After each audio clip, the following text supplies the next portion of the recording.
Glowcop. Glow that feels light, stay bright.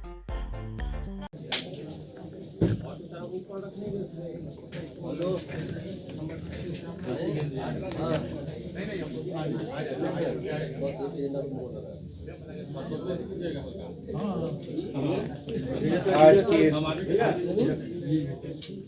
कृपया शांति बनाए रखें।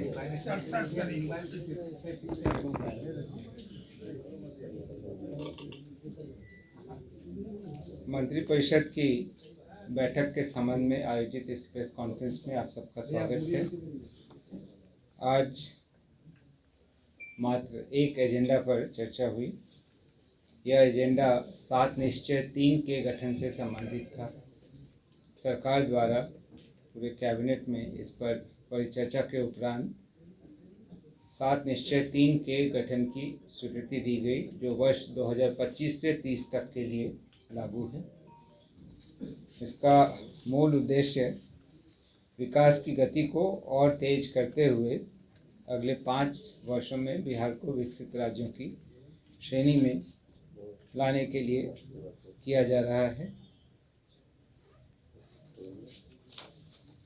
इससे संबंधित अधिसूचना आज थोड़े समय में निर्गत कर दी जाएगी। मैं संक्षेप में जो मुख्य बिंदु हैं उनको आपके समक्ष रख दे रहा हूँ। विस्तृत मैं अनुरोध करूँगा कि जब अधिसूचना निकल जाएगी तो आप उससे भी देख सकते हैं।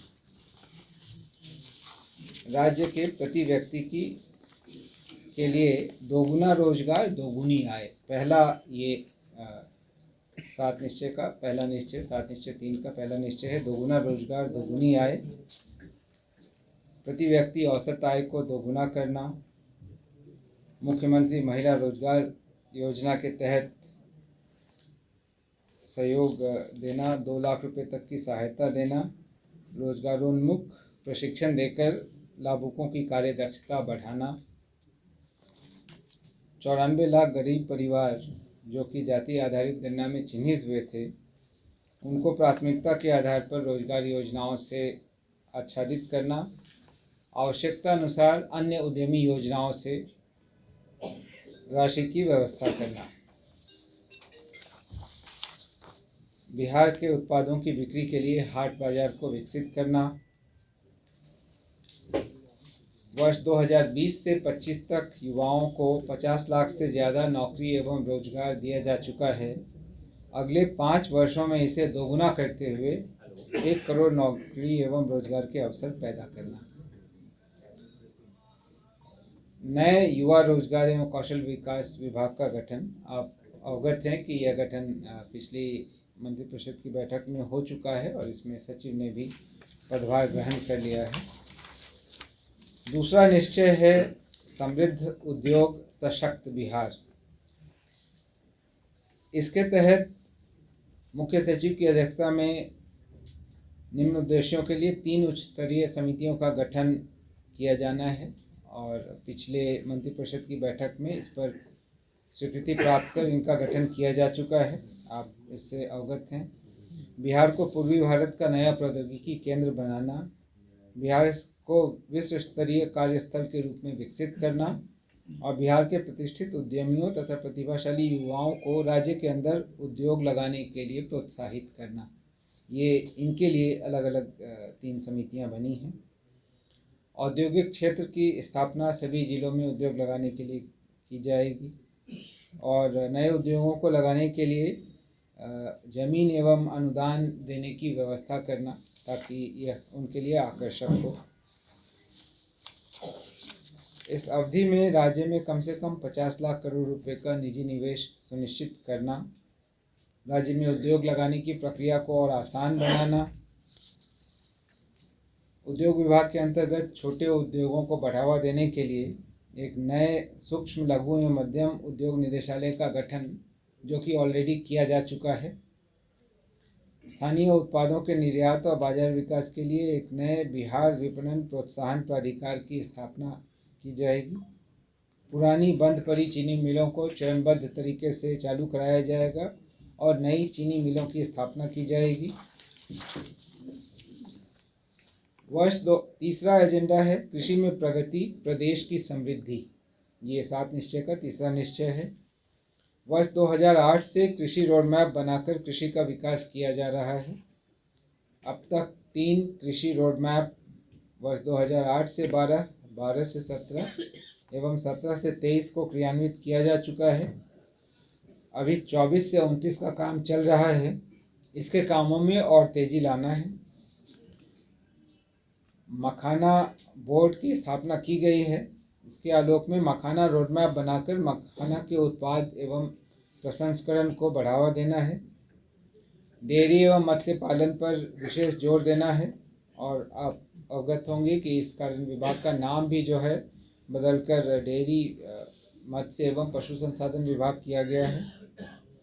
प्रत्येक गांव में दुग्ध उत्पादन समिति का गठन करना तथा प्रत्येक पंचायत में सुधा बिक्री केंद्र की स्थापना और हर खेत तक सिंचाई का पानी पहुंचाने के काम को और आगे बढ़ाना।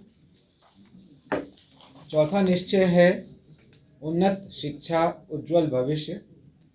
प्रत्येक प्रखंड में आदर्श विद्यालय की स्थापना करना, प्रत्येक प्रखंड में डिग्री कॉलेज खोलना, नए उच्च शिक्षा विभाग का गठन जो कि किया जा चुका है और जहां सचिव ने भी योगदान दे दिया है। पुराने प्रतिष्ठित शिक्षण संस्थानों को सेंटर ऑफ एक्सेलेंस के रूप में विकसित करना, एक नए एजुकेशन सिटी का निर्माण करना। 5वां निश्चय है सुलभ स्वास्थ्य, सुरक्षित जीवन। प्रखंड सामुदायिक स्वास्थ्य केंद्रों को विशिष्ट चिकित्सा केंद्र के रूप में विकसित करना, जिला अस्पतालों को अति विशिष्ट चिकित्सा केंद्र के रूप में विकसित करना, नए मेडिकल कॉलेज एवं अस्पताल में बेहतर पढ़ाई एवं इलाज के लिए लोक निजी भागीदारी को प्रोत्साहित करना, प्रतिष्ठित निजी क्षेत्र के अस्पतालों को राज्य में अस्पतालों की स्थापना के लिए प्रोत्साहित करना, दूरस्थ ग्रामीण क्षेत्रों में बेहतर चिकित्सा सुविधा के लिए चिकित्सकों को अलग से प्रोत्साहन की व्यवस्था करना और सरकारी चिकित्सकों की निजी प्रैक्टिस पर रोक लगाने के लिए नीति लाना। छठा निश्चय है मजबूत आधार, आधुनिक विस्तार। शहरी क्षेत्रों का विस्तार एवं नागरिक सुविधाओं का सुदृढ़ीकरण, शहरी क्षेत्रों में आधुनिक नागरिक सुविधाएं बढ़ाना, नए नियोजित शहरों का विकास और शहरी गरीबों के लिए सस्ते आवास की व्यवस्था करना। सुलभ संपर्कता का विस्तार, 5 नए एक्सप्रेसवे सड़कों का निर्माण करना, ग्रामीण सड़कों का चरणबद्ध तरीके से 2 लेन में चौड़ीकरण करना, सुनिश्चित बिजली एवं सौर ऊर्जा, विद्युत से जुड़ी आधारभूत संरचनाओं का सुदृढ़ीकरण करना और सभी इच्छुक लोगों के घरों की छतों पर सोलर पैनल लगाना। ऑलरेडी इस योजना का क्रियान्वयन किया जा रहा है, इसमें और गति लाई जाएगी। पर्यटन विकास, समृद्ध बिहार। इसके अंतर्गत बिहार को राष्ट्रीय एवं अंतर्राष्ट्रीय पर्यटन स्थल के रूप में स्थापित करना, इको टूरिज्म एवं ऐतिहासिक, धार्मिक, सांस्कृतिक पर्यटन को बढ़ावा देना, पर्यटन स्थलों को जोड़ने वाले सर्किट में सभी प्रकार की पर्यटकीय सुविधाओं का विकास, राज्य के अंदर महत्वपूर्ण स्थलों पर हिंदी एवं क्षेत्रीय भाषाओं की फिल्मों की शूटिंग एवं निर्माण के व्यवसाय को प्रोत्साहित करना, युवा शक्ति, खेल में प्रगति। ये सभी मजबूत आधार, आधुनिक विस्तार का अंश हैं। पटना में विश्व स्तरीय स्पोर्ट्स सिटी का निर्माण करना, सभी जिलों में खेलों के लिए सेंटर ऑफ एक्सेलेंस की स्थापना करना, सभी पंचायतों में खेल सुविधाओं का विकास एवं पंचायत स्पोर्ट्स क्लब को बेहतर बनाना, राज्य के प्रतिभावान खिलाड़ियों को सरकारी नौकरी देना तथा राज्य में राष्ट्रीय एवं अंतर्राष्ट्रीय खेल प्रतियोगिताओं का आयोजन करना। यह आवश्यक है कि पूर्व से जो संरचनाएं बन गई हैं उनका रखरखाव उचित हो। इसके लिए इसके तहत अगला बिंदु है अनुरक्षण एवं रखरखाव। पूर्व से निर्मित सड़क, भवन, बिजली, शहरी एवं ग्रामीण क्षेत्र की आधारभूत संरचनाओं के दीर्घकालिक प्रभावी अनुरक्षण एवं रखरखाव की व्यवस्था करना। प्रगति यात्रा में जिन योजनाओं की घोषणा की गई थी और उनसे संबंधित 430 योजनाओं की स्वीकृति दी गई थी, उनके कार्यों को तेजी से पूरा करना और 7 निश्चय 2 के अवशेष कार्यों को तेजी से पूरा करके अगले वर्ष तक समाप्त करना। 7वां निश्चय है सबका सम्मान, जीवन आसान, ईज ऑफ लिविंग। आधुनिक तकनीक, नवाचार एवं संवेदनशील प्रशासन के माध्यम से राज्य के सभी नागरिकों के जीवन को आसान बनाना। ये जो है इसकी सामान्य रूपरेखा है। अब विभागवार लक्ष्यों का निर्धारण किया जाएगा और इसके अनुश्रवण एवं समीक्षा की व्यवस्था की जाएगी। तो आज यही एक महत्वपूर्ण एजेंडा था जिसके लिए मंत्रिपरिषद की बैठक आहूत की गई थी और उसमें इस संबंध में 7 निश्चय 3 के गठन के संबंध में निर्णय लिया गया।